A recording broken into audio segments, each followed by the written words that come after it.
सन 1947 से पूर्व हमारे भारत देश में कई सारी छोटी बड़ी रियासतें थी।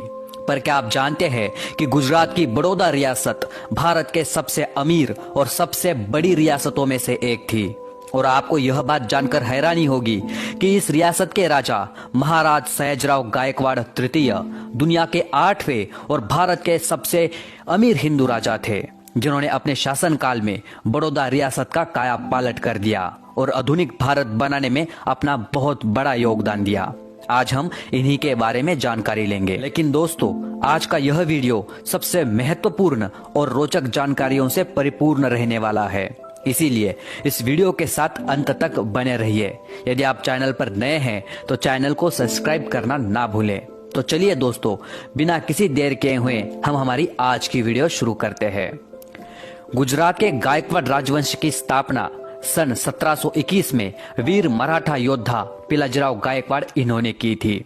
मराठा सरसेनापति खंडेराव दाभाडे उन्हीं के साथ मिलकर पिलाजीराव गायकवाड़ इन्होंने गुजरात के बड़ौदा, सूरत, डभई जैसे अनेक प्रांतों पर सफलतापूर्वक जीत हासिल करके गुजरात से दिल्ली का मुगल साम्राज्य उखाड़कर फेंक दिया था और धीरे धीरे करके लगभग पूरे गुजरात राज्य पर मराठा साम्राज्य के पवित्र भगवे ध्वज को फैला दिया था। महाराज पिलाजीराव गायकवाड़ उनके मृत्यु के बाद गायकवाड़ वंश में महाराज सयाजीराव गायकवाड़ तृतीय सबसे महान और सबसे लोकप्रिय शासक हुए, जिनका जन्म 11 मार्च 1863 को महाराष्ट्र के नासिक जिले में स्थित कौलाने गांव में हुआ, जिन्होंने अपने शासनकाल में बड़ौदा राज्य को एक नई बुलंदी पर पहुंचाया और बड़ौदा राज्य का बहुत सारा विकास किया। जैसे उन्होंने उस समय सन 1890 में बड़ौदा राज्य में लक्ष्मी विलास पैलेस का निर्माण करवाया। इस पैलेस का क्षेत्रफल लगभग 700 एकड़ में फैला हुआ था। जब यह पैलेस बनके तैयार हुआ था तब यह दुनिया का सबसे महंगा और सबसे बड़ा निजी पैलेस था, जो लंदन के बकिंघम पैलेस से 4 गुना ज्यादा बड़ा था। इस महल में जो कुआं है, उस कुएं की सीढ़ियां बनाने के लिए राजा ने उस समय 9 लाख सोने के सिक्कों का इस्तेमाल किया था। और इस महल के बच्चों को स्कूल जाने के लिए राजा ने एक निजी ट्रेन भी शुरू की थी। यह भारत का पहला एकमात्र ऐसा महल था जिसमें पहली बार लिफ्ट का उपयोग किया गया था। और इसी के साथ इस पैलेस में उस समय के सबसे प्रसिद्ध चित्रकार राजा रवि वर्मा उनके द्वारा बनाई गई सारी पेंटिंगें मौजूद है, जिसकी एक पेंटिंग की कीमत आज के टाइम करोड़ों रुपए में है। इस पैलेस को आज भी गुजरात राज्य के पर्यटन स्थलों की टॉप सूची में शामिल किया जाता है। और इसी के साथ 150 एकड़ में फैला हुआ मकरपुरा पैलेस, जिसे राजा शिकार के लिए इस्तेमाल किया करते थे। इसके अलावा Nazarbagh palace, Shiv Mahal palace, Indumati palace, Pratap Vilas palace, Sarkarwada palace, Motibagh palace जैसे अनेक सुंदर और भव्य महलों का निर्माण गायकवाड़ वंश के राजाओं ने किया। डॉक्टर भीमराव अंबेडकर, जिनको विदेश भेजने वाले, उनका खाने पीने से लेकर सभी खर्चा उठाने वाले दूसरे तीसरे कोई और नहीं बल्कि मराठा राजा सयाजीराव गायकवाड़ ही थे। उन्होंने उस वक्त डॉक्टर बाबा साहब अंबेडकर जी के विदेश पढ़ाई पर 25,742 रुपए खर्च किए थे, जिसकी कीमत आज के समय में लगभग 1 करोड़ से भी ज्यादा है। और अमेरिका में पढ़ाई पूरी होने के बाद महाराज सयाजीराव गायकवाड़ ने डॉक्टर बाबा साहब अंबेडकर जी को बड़ौदा राज्य में एक अच्छे पद पर नौकरी के लिए भी रखा था। जब महाराज सयाजीराव गायकवाड़ का निधन हुआ तब सन 1939 के जनता अखबार के मृत्यु लेख में डॉक्टर बाबा साहब अंबेडकर लिखते हैं, महाराज सयाजीराव गायकवाड़ का निधन होना यह मेरी निजी बहुत बड़ी हानि है। उनके एहसान को मैं कभी नहीं भुलाऊंगा। महाराज सयाजीराव गायकवाड़ का पिछड़ी जाति पर एक बहुत बड़ा एहसान रहा है। दादा भाई नौरोजी, जैसे कि आप यह बात तो जानते ही होंगे कि दादा भाई नौरोजी ब्रिटेन के संसद में चुनकर आने वाले पहले एशियाई व्यक्ति थे। पर क्या आप जानते हैं कि इससे पहले दादा भाई नौरोजी महाराज सयाजीराव गायकवाड़ इनके यहाँ दीवान के तौर पर काम करते थे और यहीं से उन्होंने अपने सामाजिक जीवन की शुरुआत की थी। इंग्लैंड में हाउस ऑफ कॉमन्स में चुनाव हो रहे थे। तब चुनाव लड़ने के लिए दादा भाई नौरोजी को पैसों की काफी जरूरत थी।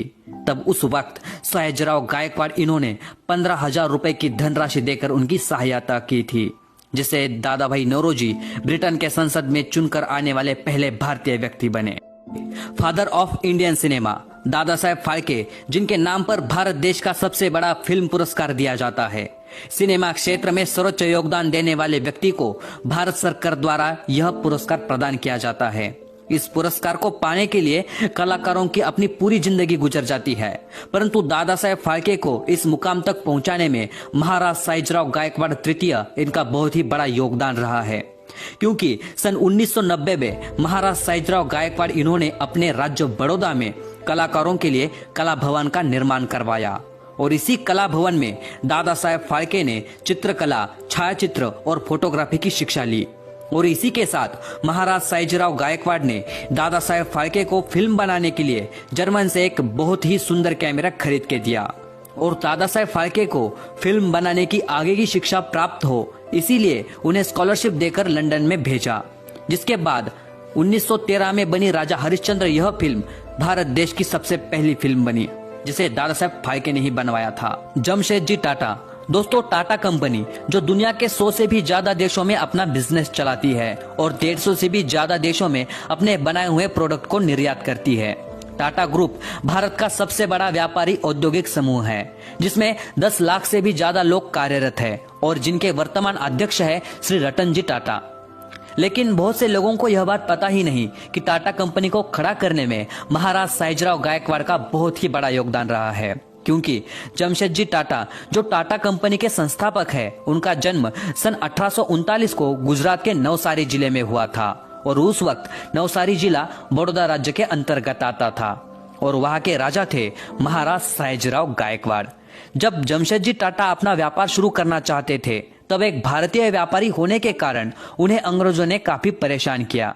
उनको आर्थिक मदद की जरूरत थी, तब अंग्रेजों ने उन्हें कोई भी आर्थिक मदद होने नहीं दी। तभी उसी दौरान महाराज सायाजीराव गायकवाड़ निर्भयता से जमशेदजी टाटा के साथ खड़े रहे, जिसकी वजह से जमशेदजी टाटा को अपना व्यापार शुरू करने में बहुत आसानी हुई। और इतना ही नहीं, महाराज सायाजीराव गायकवाड़ ने टाटा आयरन एंड स्टील की फैक्ट्री के निर्माण के लिए जमशेद टाटा को धनराशि देकर उनकी सहायता की। समुद्र के किनारे द्वारका बेट के पास टाटा केमिकल्स की फैक्ट्री के लिए अपनी जमीन दान दी। Tata chemicals, Tata sons of limited, Tata power जैसी कंपनियों में करोड़ों रुपए की इन्वेस्टमेंट करके उनके शेयर खरीदे, जिनकी वजह से जमशेदजी टाटा को बहुत ही बड़ी मदद हुई। इसके अलावा टाटा स्मारक फंड को 2000 रुपए की अतिरिक्त धनराशि भी दी। उस वक्त ऐसा नियम था कि रेलवे के लिए अगर कोयला चाहिए तो ब्रिटिश कंपनियों से ही लेना पड़ता था, परंतु महाराज सायाजीराव गायकवाड़ ने ब्रिटिशों के इस बात को खारिज कर दिया और टाटा कंपनी से कोयला खरीदने का आदेश जारी किया, जिससे हमें जमशेदजी टाटा और महाराज सायाजीराव गायकवाड़ के बीच घनिष्ठ मित्रता देखने को मिलती है। जब महाराज सायाजीराव गायकवाड़ विदेश की यात्रा से वापस आते थे, तब मुंबई में उनके स्वागत के लिए जमशेदजी टाटा खुद वहां पर उपस्थित रहते थे। शिवकर बापूजी तलपड़े, अगर किसी से पूछा जाए कि दुनिया में सबसे पहले हवाई जहाज की खोज किसने की थी, तो उनका जवाब होगा राइट ब्रदर्स। परंतु राइट ब्रदर्स के 8 साल पहले हमारे भारत देश में सन 1895 को शिवकर बापूजी तलपड़े नामक व्यक्ति ने मुंबई के चौपाटी के नजदीक सार्वजनिक तौर पर हवाई जहाज को उड़ाया था। परंतु हवाई जहाज के प्रोजेक्ट के निर्माण के लिए शिवकर बापूजी तलपड़े को बहुत ही ज्यादा पैसों की जरूरत थी। तब वह बड़ौदा गए और महाराज सायाजीराव गायकवाड़ से मदद मांगी। महाराज सायाजीराव गायकवाड़ ने तुरंत मंजूरी देकर उस प्रोजेक्ट के सारे खर्चे उठाए। सन 1895 में बना मारुत सखा नाम का यह हवाई जहाज दुनिया का पहला हवाई जहाज था, जिसे महाराज सायाजीराव गायकवाड़ और स्वतंत्र सेनानी महादेव गोविंद रानडे जी के उपस्थिति में उड़ाया गया था। इस घटना पर आधारित बॉलीवुड में हवाई जादा नाम की एक मूवी भी बन चुकी है, जिसमें अंशुमन खुराना, मिथुन चक्रवर्ती, पल्लवी शारदा जैसे कलाकारों ने मुख्य भूमिका निभाई है। भारतीय समाज सुधारक महात्मा ज्योतिराव फुले, जिन्होंने भारत में पहली बार महिलाओं के लिए शिक्षा के द्वार खुले किए। महात्मा ज्योतिबा फुले को महाराज सयाजीराव ने शेतकऱ्यांचा असूड इस किताब का प्रकाशन करने के लिए आर्थिक मदद की और महाराज सयाजीराव के आह्वान पर ही महात्मा ज्योतिबा फुले को महात्मा इस पदवी से सम्मानित किया गया। और महात्मा ज्योतिबा फुले जब बीमार थे, तब अपने दीवान धमनस्कर जी के हाथों धनराशि देकर उन्हें सहायता की। सन 1890 को जब महात्मा ज्योतिबा फुले का निधन हुआ, तब उनकी पत्नी सावित्रीबाई फुले इनको 1000 रुपए का चेक देकर उनकी आर्थिक मदद की। और इनके अलावा सावित्रीबाई फुले और उनके दत्तक पुत्र यशवंतराव फुले को 20 रुपए प्रति माह पेंशन शुरू की। महात्मा गांधी। एक बार महात्मा गांधी और महाराज सयाजीराव गायकवाड़ के बीच मुलाकात तय हुई, जिसमें साबरमती से लक्ष्मी विलास तक के गुप्त सफर की व्यवस्था महाराज ने की थी। जब महात्मा गांधी लक्ष्मी विलास पैलेस के प्रवेश द्वार पर पहुंचे तो उनका भव्य स्वागत किया गया और चर्चा के लिए उन्हें महल में ले गए। महाराज सयाजीराव ने महात्मा गांधी को आसन पर बैठने की विनती की, परंतु गांधी जी ने कहा कि महाराज के सामने कुर्सी पर बैठना मुझे शोभा नहीं देता। यह बात कहकर महात्मा गांधी नीचे जमीन पर बैठ गए, जिसके बाद महाराज सयाजीराव गायकवाड़ भी महात्मा गांधी के साथ चर्चा के लिए नीचे बैठ गए थे। जिससे हमें एक बात पता चलती है कि आम लोगों से लेकर स्वतंत्र सेनानी तक हर कोई व्यक्ति महाराज सयाजीराव गायकवाड़ के प्रति कितना आदर भाव रखते थे। और इसके अलावा महात्मा गांधी को पुणे करार, दांडी यात्रा, नमक सत्याग्रह और 1908 में दक्षिण अफ्रीका में आर्थिक मदद भेजकर महाराज सयाजीराव ने महात्मा गांधी को अनेकों बार मदद की है। लोकमान्य तिलक, भारतीय स्वतंत्र सेनानी बाल गंगाधर तिलक, जिन्हें ब्रिटिश अधिकारी भारतीय अशांति के पिता भी कहते हैं, जिन्होंने केसरी और मराठा इस अखबार के माध्यम से ब्रिटिशों को ललकारा और चेतावनी भी दी, जिसकी वजह से उन्हें कई बार जेल जाना पड़ा। परंतु इस केसरी और मराठा अखबार को शुरू करने के लिए महाराज सयाजीराव गायकवाड़ ने अपने पुणे का खुद का गायकवाड़ राजवाड़ा बाल गंगाधर तिलक जी को भेंट में दिया, जिसे आज पुणे में लोकमान्य तिलक जी का केसरीवाड़ा इस नाम से जाना जाता है। भारतीय स्वतंत्र सेनानी अरविंद घोष, जो पेशे से एक क्रांतिकारी कवि, प्रकांड विद्वान और महान योगी थे, जिनके आह्वान पर हजारों बंगाली युवकों ने देश के स्वतंत्रता के लिए हंसते हंसते अपनी जान दे दी। 1882 को युवा क्रांतिकारी अरविंद घोष और महाराज सयाजीराव गायकवाड़ के बीच लंदन में मुलाकात हुई थी। अरविंद घोष ICS की परीक्षा उत्तीर्ण हो चुके थे, परंतु घोड़े की सवारी न आने के कारण ब्रिटिश प्रशासकीय अधिकारियों ने उन्हें नौकरी से नकार दिया। तो उनके कुछ साल बाद महाराज सयाजीराव ने अरविंद घोष को बड़ौदा राज्य में आने का निमंत्रण दिया। महाराज के निमंत्रण पर 1893 को अरविंद घोष बड़ौदा में आए, जहाँ पर उनके खाने पीने से लेकर रहने तक की सारी व्यवस्थाएं की गई।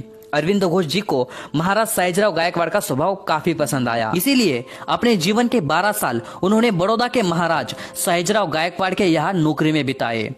महाराज सयाजीराव अरविंद घोष जी को उनके हर कार्य में मदद करते थे। महाराज सयाजीराव ने न जाने ऐसे कितने स्वतंत्र सेनानी, समाज सुधारक, लेखक, कवि, कलाकार, संशोधनकर्ता, पॉलिटिशियन को मदद करके उन्हें एक नई दिशा दिखाई और उन्हें बड़े मुकाम तक पहुंचाया।